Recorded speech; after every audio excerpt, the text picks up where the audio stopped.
All right, Ultimate Hoops Nation, my name is Reid Nelson. I'm here with Jason Briggs. This is This Week in Rec, Spring 2014 Sweet 16 edition. We'll get right to business. Rebels open up against the Players Club. Players Club had never seen the Rebels, clearly. So Players Club were held to 31 points. I had a chance to sit down with Paul Ferber real quick. Here's the Paul Ferber interview. All right, I'm here with Paul Ferber. You guys hold the Players Club to 31 points. How much of an advantage is it for the Rebels to play a team they've never played before? I think it's an advantage, definitely. I mean, I don't know if many teams, if any, have our physicality and defense. So, I mean, I think you can hear about it, but if you're not playing against it, maybe not ready for it, particularly, we wanted to start fast before they kind of got accustomed to it, and we were able to do that and just kept the pedal to the metal. No one is questioning or concerned about your defense. What is going to be, what adjustments will you make to your offense, to combat what happened last season, obviously? I mean, Celtics played good defense in the final, don't get me wrong, but I mean, we had so many open shots that we ended up missing. A couple, critical calls that we kind of let get in our head. Thanks, Pat. Good job. I mean, we got Pat this year. That helps a lot. I mean, it helps. Those easy baskets really kind of ignite us in his cutting and finishing, so that helps. And we just got to try to keep moving. I think we're good when we're always active and the game is at a good pace, but when we slow down and just kind of dribble it up, walk it up, and we kind of just play a ring around the perimeter, and then we struggle. So thank you. Good luck tomorrow. Thanks. Dustin DuPont with 11 assists, 5 steals, maybe the MVP of that game. And I asked Paul Ferber this exact same question. How big of an advantage is it for the Rebels to go up against someone they've never played? It's a huge advantage because even if you've seen them a few times, people still can freak out. So when you're starting to see that pressure right off the bat and it just doesn't let up and it doesn't let up and it doesn't let up, you'll play right into their hands. And I don't think Lights Out got the opportunity to play the Rebels, so this is the first time any of them have probably seen them in a long time or ever. So they were kind of doomed from the start. Blue Chips, Killer Bees. Blue Chips win 70-62. Killer Bees go 7 of 25 from the three-point line. Mike Franklin hit 6 of those 7 threes.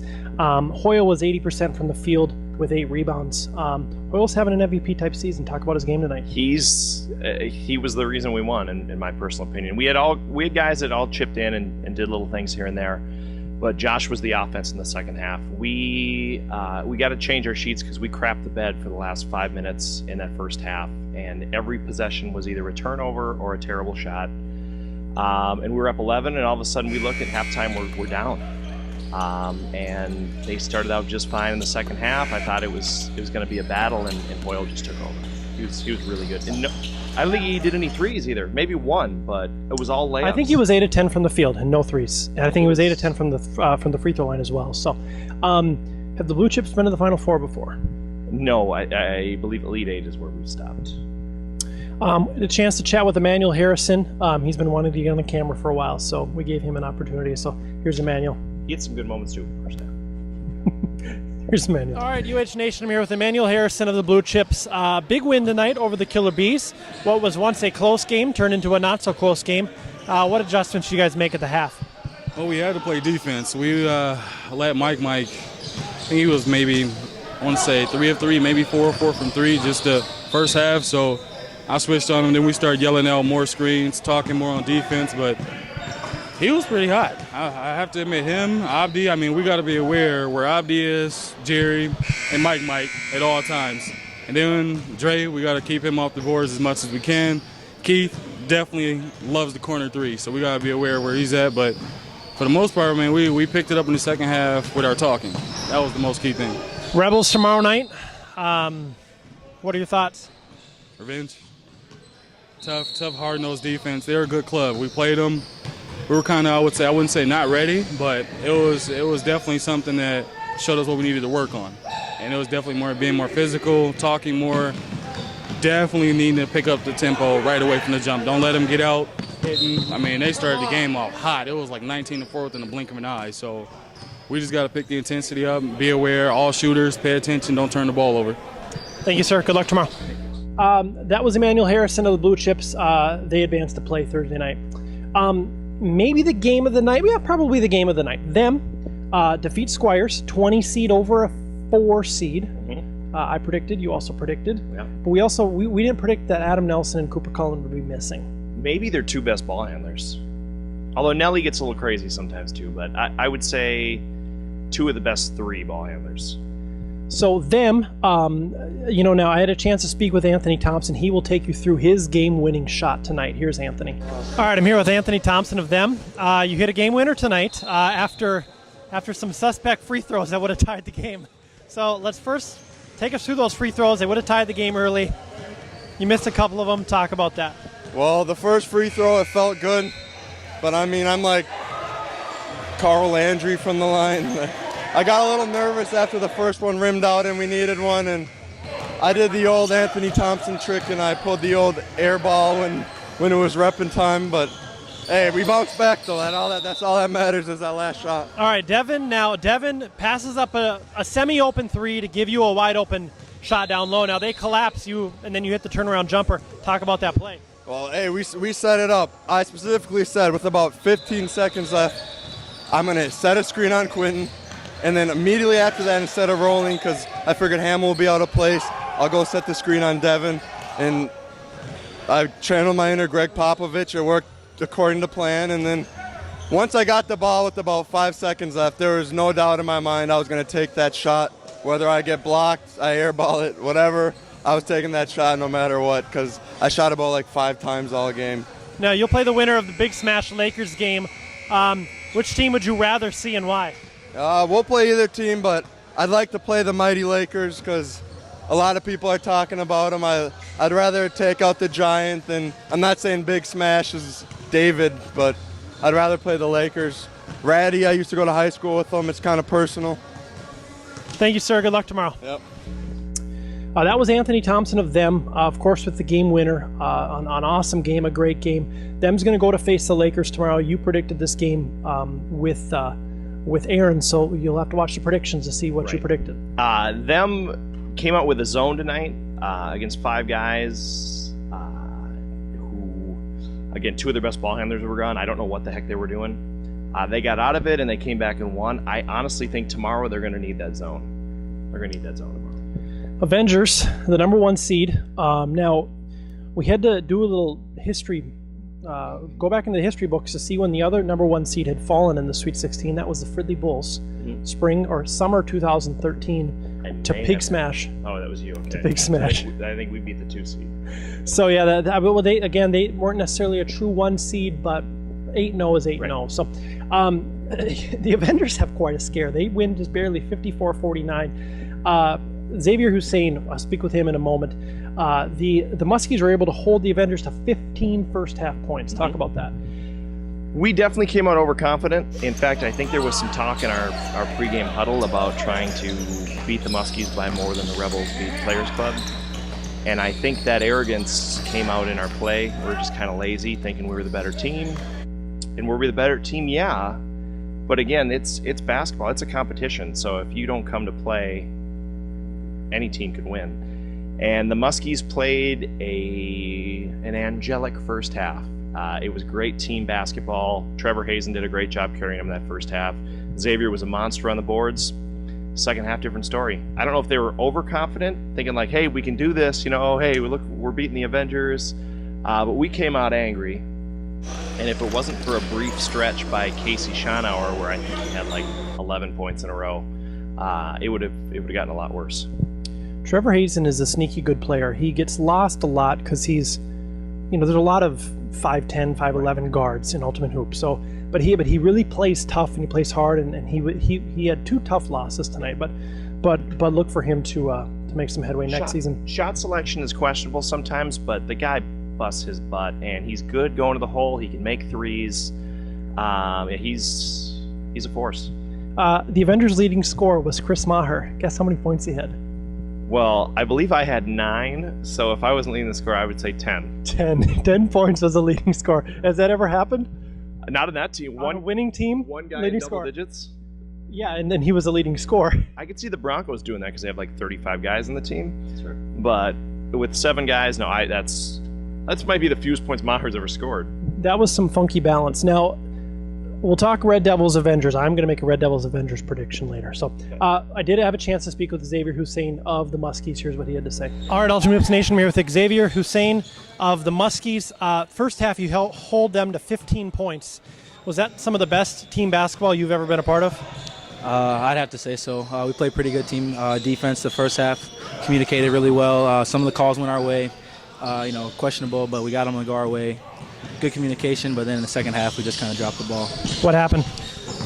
Probably got a little tired, got a little up there, kind of played a little more loosely, went for a couple more steals. Maybe we shouldn't have. Let them take a little more open shots because they weren't falling the first half. In the second half, they just torched us. What's next for the Muskies next season? That's a good question. We were just talking about it. Most of the guys plan on coming back. I feel we need to add a big. If we add some sort of a big piece to our game, it'll definitely open it up a little bit because we're pretty small.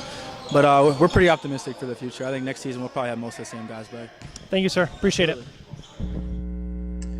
That was Xavier Hussein of the Muskies. He says they're coming back relatively the same next season, maybe add a big man. That's what I told him after the game. Add a big man, that's a good team. They got good guard play. Casey's good. Xavier is really underrated. Does all the little stuff, unselfish, good teammate. They've now lost one game in their whites. Yeah. Well, I told him it was coming, so. Celtics defeat UANO. UANO was playing Iron 5. They lose by 9. Celtics were only 29% from the three-point line. They looked okay. Marcus wasn't here. What are your thoughts? Sonny had played before, but they don't have the excuse that some of these teams had with multiple players, so it's kind of inexcusable to do that again. As an Iron 5 team where Trevor had just played damn near the whole game, the Muskies. But typical Celtics fashion, they told Marcus to stay at home. They had it on cruise control, so we'll see if they can take it off cruise control when it matters this season. Broncos tomorrow night. I was looking forward to a Gorillas Celtics matchup, but Broncos Celtics could be just as fun. Broncos Celtics could be fun, especially if Marcus isn't there. If Marcus is there, I think it kind of changes the dynamic a little bit. But Whiteside, Fredrickson, Rob Broughton, Broughton, okay. I always trust your first instinct. They've got some size, too, to go against the Hamill, Garland, J-Sam, big guys. So it could be good. I'm just worried about the Broncos' turnovers. Little-known Broncos fact, they actually wanted to be named the Celtics. But the league office, we had to deny them because we already had a Celtic. Now, the Celtics weren't playing at the time, and then when they came back as the Nets, but there's just too much history there. So I think that's great. Thank you. Thank you. I do what I can to be as entertaining as possible. Broncos beat the Gorillas now. That's what we were implying. Well, we were transitioning into the Broncos being the Gorillas. The Broncos out-rebounded the Gorillas plus 20. Is that just an effort thing, or what is that? It was an effort thing. There are a couple things to consider. Derek and Chris had just played a game. Izzy is not right health-wise. He's got some issues. And the Broncos, and this is the most important, wanted it a lot more. They really wanted to win. And you could tell, John Price almost looked like Adam Kidd out there with how crazy he was going and how much hard he was working. So he had a great game. That combo, there were not two players on the court that worked as hard as they did. And they're both on the Broncos. That's going to happen. Speaking of John Price, Aaron Wimsett sat down with John Price. Here's John Price. All right, UH Nation. I'm here with John Price. Just got a big win over the Gorillas. What was your strategy going in that game? Well, the first strategy was just running every time down, and if we had the opportunity to be aggressive at the basket, and if we didn't have the advantage, then we would pull it back and work it around, pass the ball around, set screens. But our number one thing was, because they only had 5 guys, and a couple of them had played a game before, we wanted to really make sure they were out of gas by the second half. So that's what we tried to do. Yeah, close game throughout. You guys were up probably the whole game, and you pulled one out. A little different than the rest of the season went for you guys. So you'll play the Celtics tomorrow. Thoughts on that game? We're probably going to be the same way. Just take advantage of the fast breaks, take advantage when we can, and then if we don't have that opportunity, then take it back and work it around. Really the same strategy that we'll have. Awesome. Congrats on the win. See you tomorrow. That was John Price. Now, UH Nation, they asked for interviews. They're going to get interviews. You want something? We're going to get it to you. If it's all cliches, we do not apologize. We did have a good interview later tonight. Well, the last one that maybe wasn't cliche. I don't know. Maybe it was. So, okay, Big Smash leading early against the Lakers.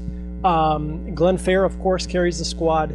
They live and die by the three-pointer, but Lakers too much talent.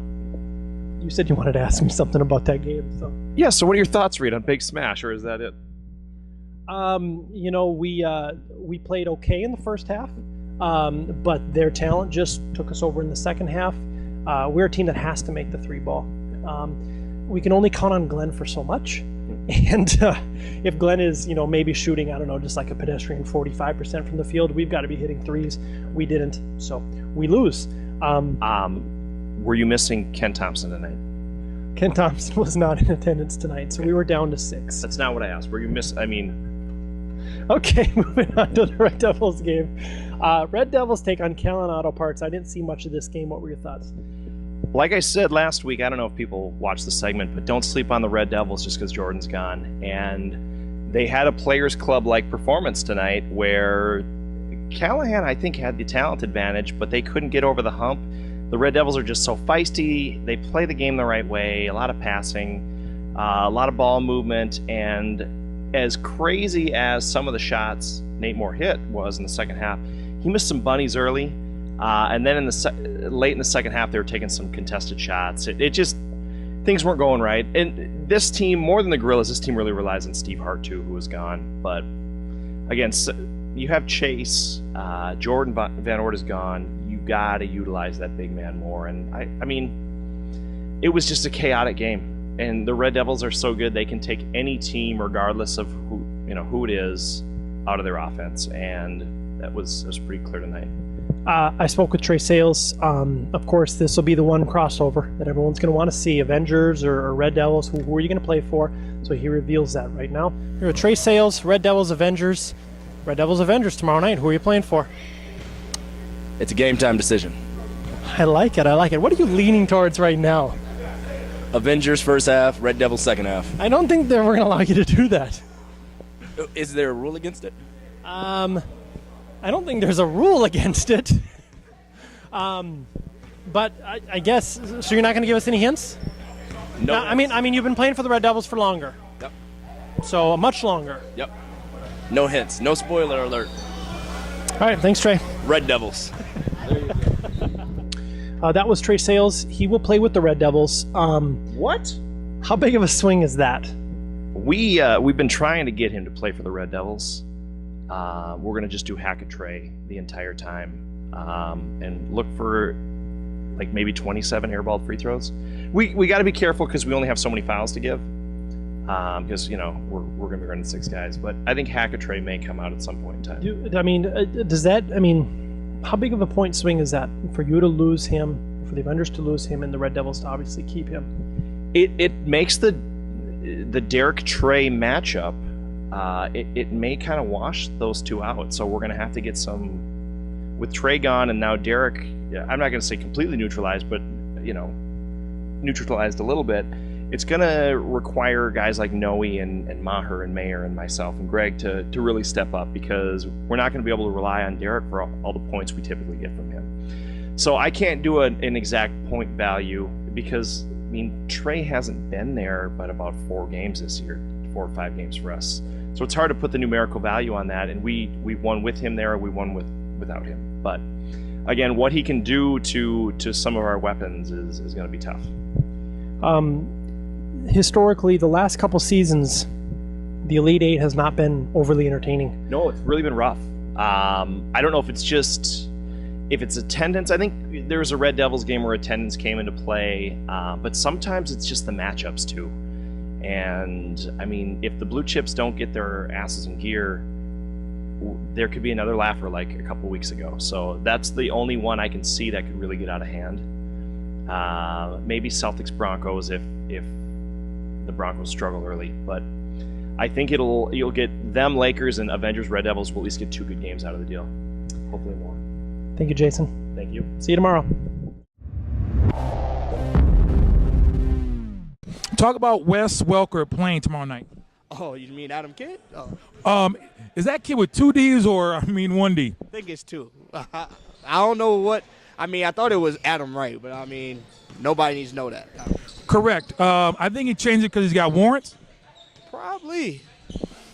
Yes. Don't watch this.